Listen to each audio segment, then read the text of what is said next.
Welcome, everybody. My name is Dr. Vivek Babaria. I'm an interventional physiatrist. I have my own practice out here in Newport Beach called Orange County Spine and Sports. And I did physical medicine rehab residency program in Cleveland, Ohio, which was a AOA program at first before the joint accreditation. And I'm honored and very privileged to be on this panel today with two amazing physicians who have great stories to share and backgrounds and accolades to back it up. We have Dr. Jason uh, Zaremski and Dr. Alexis Tingan, who are joining us and will be sharing with us all the exciting things that they're going to be bringing to the conference this year. I'd love to take this time for both of them to have the forum to introduce themselves and talk about their background. Thanks, Dr. Babaria. I'm honored to be with both of you this afternoon to talk about our background, our interest in PM&R, our interest in involvement in the annual assembly. I'm Dr. Alexis Tingan. I am based here in Philadelphia at Thomas Jefferson University, where I'm associate professor of PM&R and family medicine, and I'm also the division director for sports and exercise medicine at Jefferson. And I wanted to echo what Dr. Tingan said. It's an honor to be chatting with you today and to kind of, get the membership excited for the annual assembly that's coming in Salt Lake City in about 2 months or so. My name is Jason Zaremski. I am at the University of Florida. I am the chief of sports medicine and our outpatient medical director in the Department of PM&R. I'm also UF Health's medical and clinical liaison with our partnership for the U.S. Olympic and Paralympic Committee as well. And to echo again what Dr. Tingan said, we're really excited that we work together as well as with the entire program planning committee to really develop a niche of the musculoskeletal and sports medicine section of the annual assembly that's coming up in October. Thank you so much for your warm introductions. One of the most important questions, or a question that we get a lot, is your sports medicine doctors, but specifically, how does the track through PM&R make a difference, and why choose PM&R? I'll go first if you don't mind, Jason. It's something as a question that is often asked of trainees, whether they be in high school thinking about a field in medicine and sports medicine specifically, medical students and residents, and even to a certain extent fellows who are in our training program, trying to figure out what it is that they want to do as they grow up. I tell them each track, each pathway into sports medicine has its own unique strengths and weaknesses. But what I do tell them is that within PM&R, we have a unique ability to look at the whole person, the whole patient in front of us, the whole athlete that's in front of us. Of course, we're physicians of function. And so we're not just thinking about the knee pain or the ankle pain. We're thinking, how does the knee pain relate to the hip, relate to the back in diagnosing the problem? In terms of delivering care, we're thinking about what do they need? Do they need to walk to the mailbox? Do they need to play with their grandkids? Do they need to try to win a gold medal? So I think that big picture focus that we have in terms of the whole person, the whole patient, the whole athlete, as well as addressing the functional needs of our patients and athletes gives us a unique perspective in the diagnosis and the treatment of the patients that we see. And I would piggyback on what Alexis said wholeheartedly. We don't just want to find out why did you get injured. We want to figure out, okay, we want to figure out how to make you better, but how do we prevent the injury from happening in the future? So again, it's not just kind of looking on with blinders on about treating the knee or treating the elbow or treating whatever ails you, but also let's figure out a way to prevent this from happening in the future.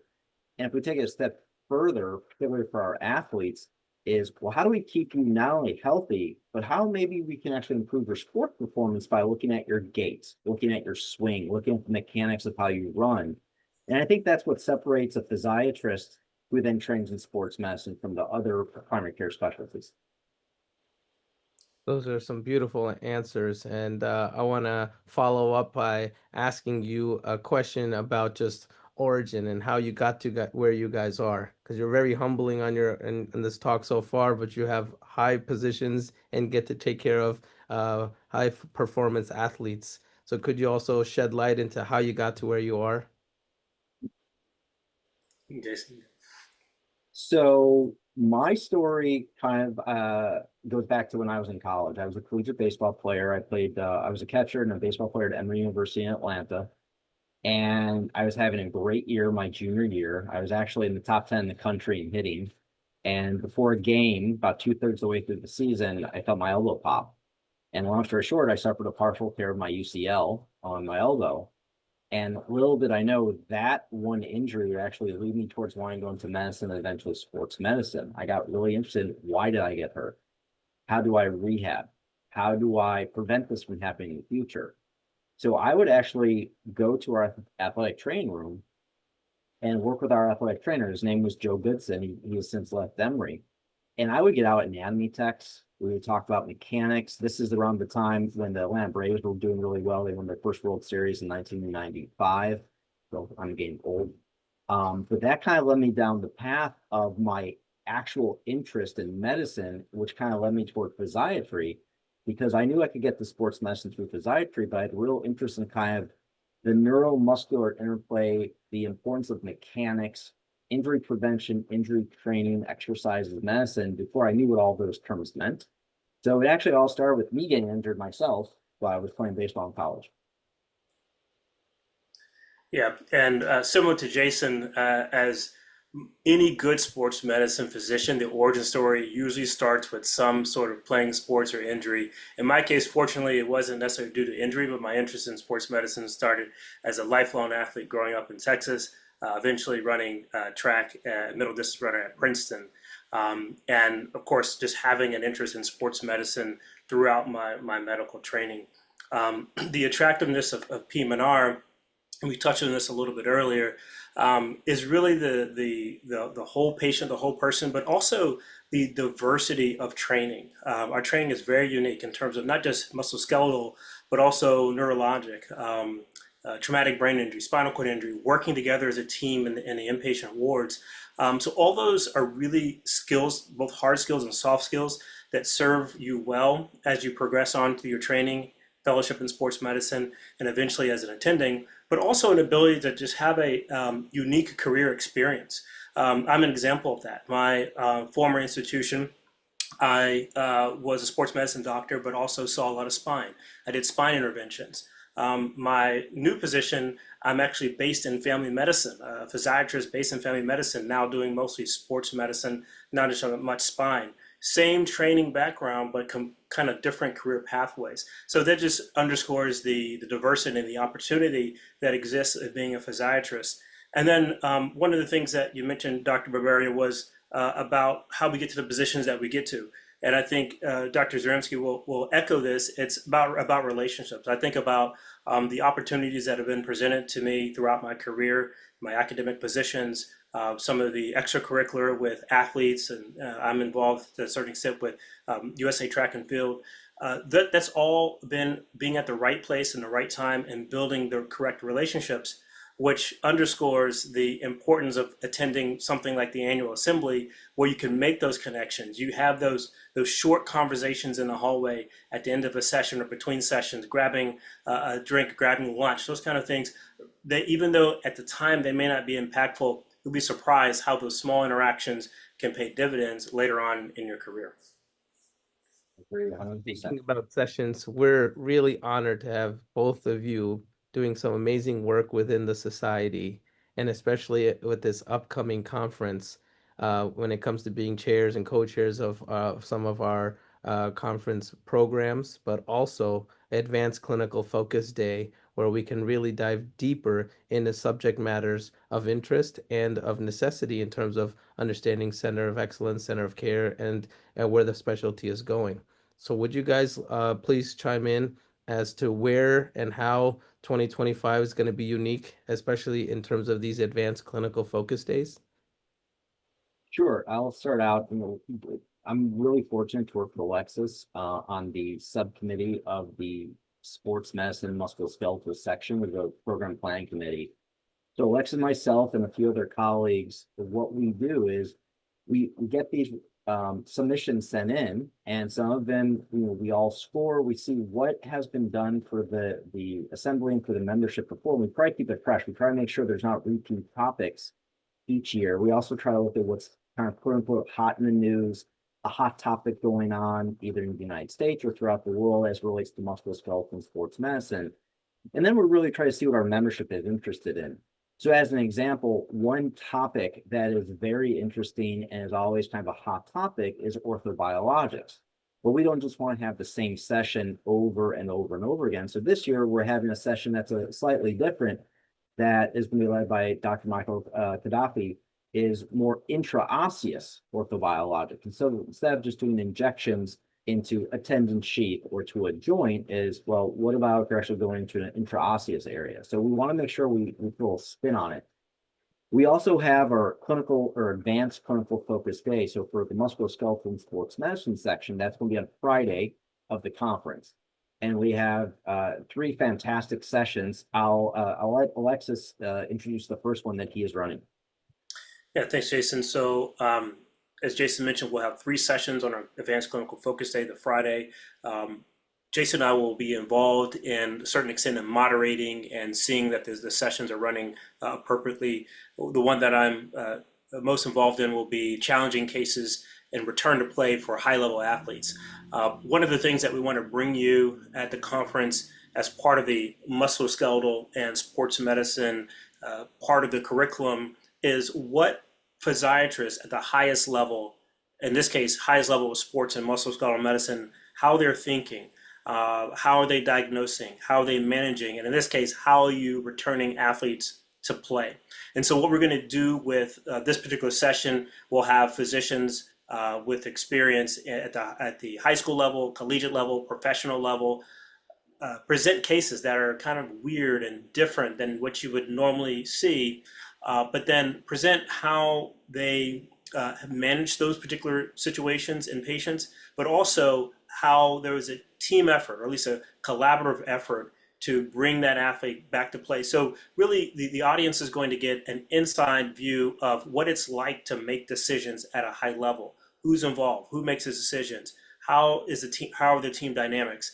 And you can take this, of course, with that, if those that have aspirations or involved in high-level athletes can take that to their own practice and environment. But even those who are not involved at athletes or teams at that level can apply some of those same principles to diagnosing and treating their high school athletes or even their recreational weekend warrior athletes. So again, getting an insight into how physiatrists in sports medicine are thinking and collaborating at the highest level. And then our second session that day, we really want to consider, well, what is something that is really pertinent that we have questions about every single day in clinic? So instead of looking at specific diagnoses, we thought, how are diagnoses made? So we actually have something that I brought up to Alexis more than a year ago, is thinking about, well, how do we actually make diagnoses with imaging? And is the new physical examination imaging? There's a saying more and more going, well, what did the X-ray show? What did the MRI show? What did the ultrasound show?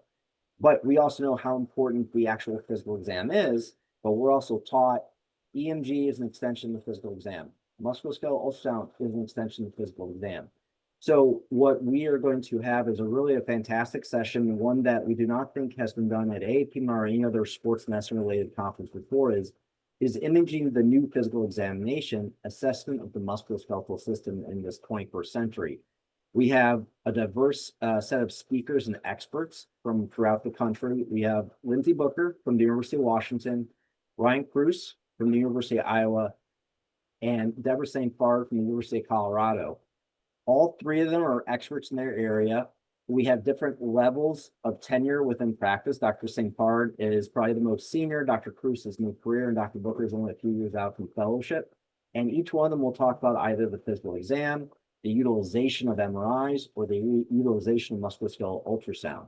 So I think this will be really applicable to whether you are a trainee, a young faculty member, or a young private practitioner, or even someone who maybe has been doing this for 20 or 30 years, that we all sort of have to change with the times. But do we stick with just using the physical exam, or how do we incorporate more and more these really fantastic technological advances in imaging? The last session on the Advanced Clinical Focus Day is this. We have already talked about the challenging cases. We've talked about the physical exam. But we also know the only way medicine moves forward is with research. And one thing we really wanted to focus on was how do we translate research from the lab or from the clinic to the field of play in sports medicine. So we will have a session on translational research in sports medicine, and we actually have experts, two of which are not only clinicians, they're also PhDs. And we want to make sure we have a variety of topic areas. We're going to have Dr. Dan Herman, who's at UC Davis, talking about his research in American football and lacrosse. And we have improved equipment, specifically headgear, but do they lead to unintended consequences of an increased risk of more concussions because athletes think they are more apt to now kind of collide more frequently because they feel safer in their new gear. We will have Dr. Robert Bowers, who's at Emory University and one of the team physicians for the Atlanta Braves, talking about something that if you take care of throwing athletes, you really have to be aware of. It's something called neurogenic thoracic outlet syndrome, specifically in throwers. And in fact, I believe there was a recent athlete that was just diagnosed with a blood clot at the major league level. So that's something you also have to pay attention to. And then lastly, we have an international flavor, Dr. Kyla Holtz, who is a physiatrist. She practices Vancouver, Canada, and was a member of the Canadian softball team and won a silver medal, I believe is, I hope I don't get the year wrong, but I think 2004. She's going to talk about translating policy in research to the field of play, where we're doing more research with our softball players, not just baseball, with pitch counts and workload. So we have a very diverse set of topics and speakers. And again, we have an international flair to this session as well. And then Jason, you want to talk also about our exchange lecture? Yeah, absolutely. We're really fortunate. AMSSM, which is the American Society for Sports Medicine, and AAPMR has an agreement where we have an exchange speaker. We are very fortunate that the exchange speaker, which has been announced in emails, is Dr. Cindy Chang, who's at University of California, San Francisco. Dr. Chang, if you don't know who she is, you definitely should come. Dr. Chang is probably one of the foremost leaders in all of primary care sports medicine. She was the youngest female head team physician for Cal at the age of 33. She is a former president of AMSSM.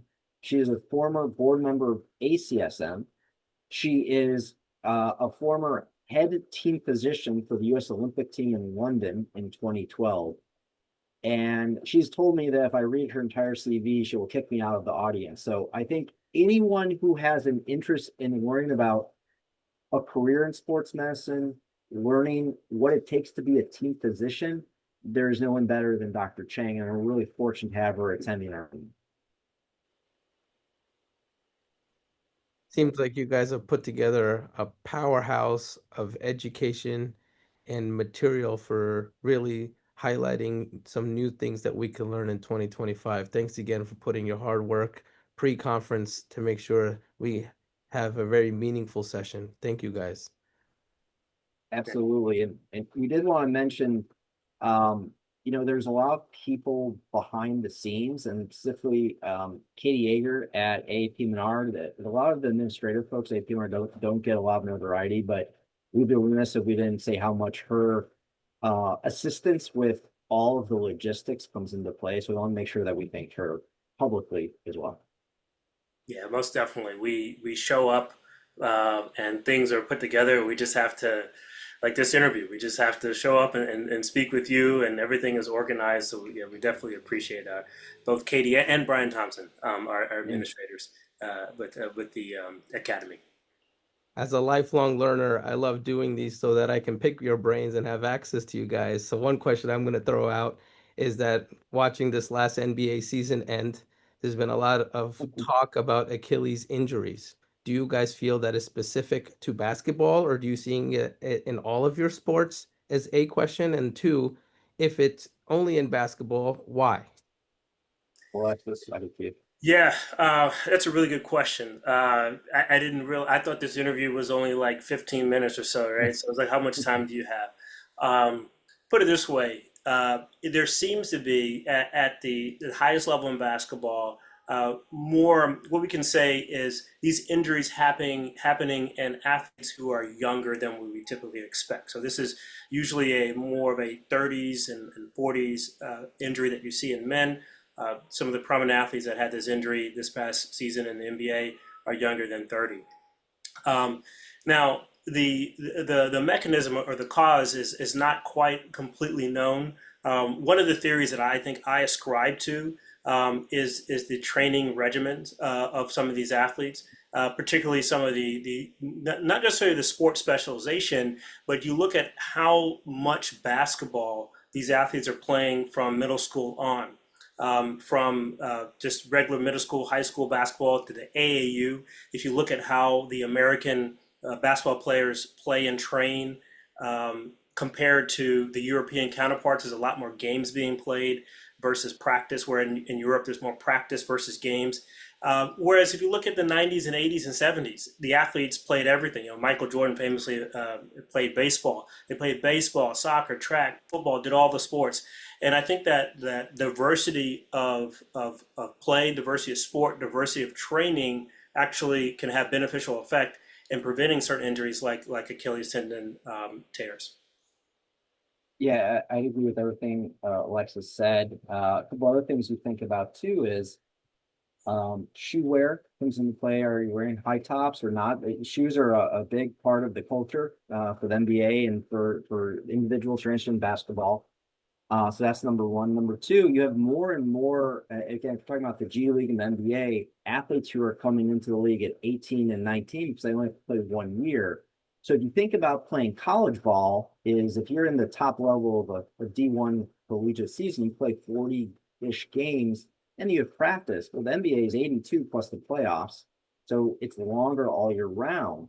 So is that a component of it? I know that the medical individuals for the NBA, particularly the chief medical officer and the sport performance team, they've been looking at workload for a while. I know there's a lot of talk, you know, anytime LeBron has to miss a game for workload management, it's kind of a loaded term. So you have to be careful with how it's put out there. But, you know, again, what Alexis was alluding to is absolutely correct. Now, on the flip side, if you actually look, the reason Achilles became the hot topic is because you had two major well-known superstars go down within the matter of weeks, I believe. But then the total number of Achilles injuries, I think, please don't quote me, was 8 for this season for the playoff. So there was a blip. What happens if next year it goes down to 4? So we also don't know anything about the individuals. We're not involved in the care. We don't know if there's prior injuries, partial tears, Achilles tendinopathy, ankle injuries. So again, the devil's in the details. But unfortunately, because in part due to social media, everything is pushed out in moment's notice. It takes a little bit of work to figure out, were these individuals more apt to get a tear, or was it just bad luck? And we won't know unless you're in that locker room or in that athletic training room. Or unless you come to the conference where we can pick your brain more. Here you go. True, but officially we're not part of the care of those individuals who got hurt. Yeah.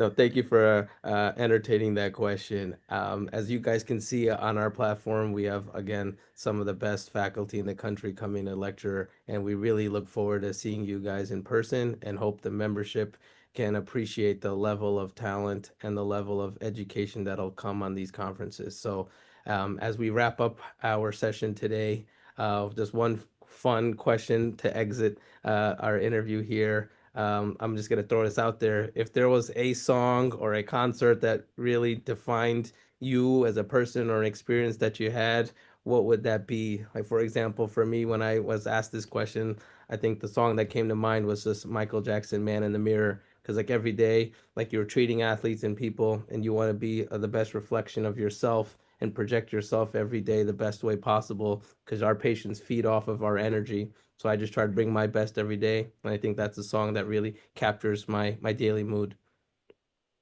Alexis, you go first. I gotta think. Yeah, I know. This is the toughest question. All the other ones you just got it right on top of your head.